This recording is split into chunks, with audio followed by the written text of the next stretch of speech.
Duas notícias das páginas internacionais aí me chamaram a atenção nesse início de 2025 por terem de alguma forma relação com o que acontece aqui no Brasil e vocês já vão entender. A primeira delas vem de Cuba. Uma ONG chamada Observatório Cubano de Conflitos divulgou o relatório anual sobre a quantidade de manifestações, o número de manifestações na ilha ao longo de 2024. Foram 8.443 manifestações. Eu dividi o número pelos 365 dias do ano. Dá quase 24 manifestações por dia, ou seja, em média, uma por hora. Significa que ao longo de todo o ano passado, os cubanos saíram para as ruas, em média, em uma manifestação por hora.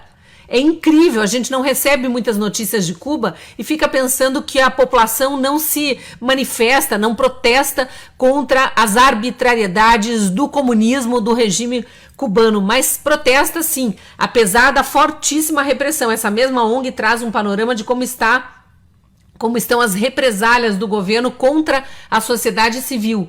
Além da crise de serviços básicos, falta de água, falta de luz, que é muito comum na ilha, e por isso os cubanos também saem para as ruas para protestar, tem também essa repressão, essa opressão contra a liberdade de manifestação e de expressão. E a população enfrenta o regime cubano. Então aqui a ONG está dizendo que perseguições a presos políticos, a jornalistas independentes, a pequenos empresários e cidadãos que criticaram o regime nas redes sociais continua existindo. Tá vendo a semelhança com o Brasil?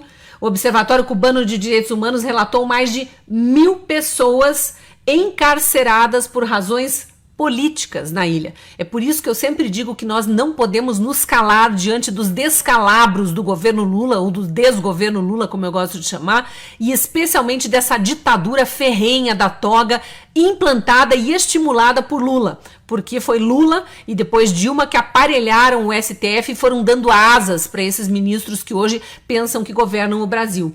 A outra notícia, ela vem da Venezuela.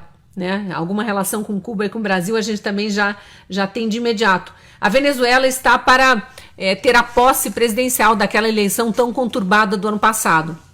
E o mundo inteiro sabe que o Maduro forjou a vitória, que foi falsa, foi fake, e eles conseguiram provar lá na Venezuela, porque lá eles têm o comprovante impresso do voto.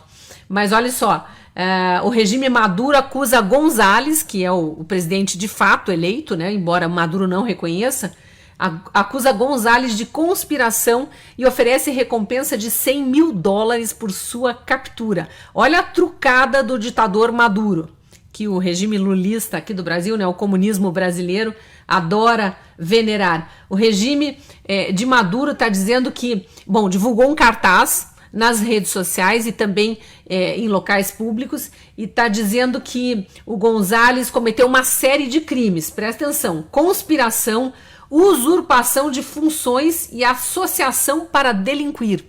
Lembra ou não lembra uma certa série de crimes aí atribuídas a pessoas inocentes no Brasil, que inclusive está gerando milhares de prisões arbitrárias há quase 2 anos aqui?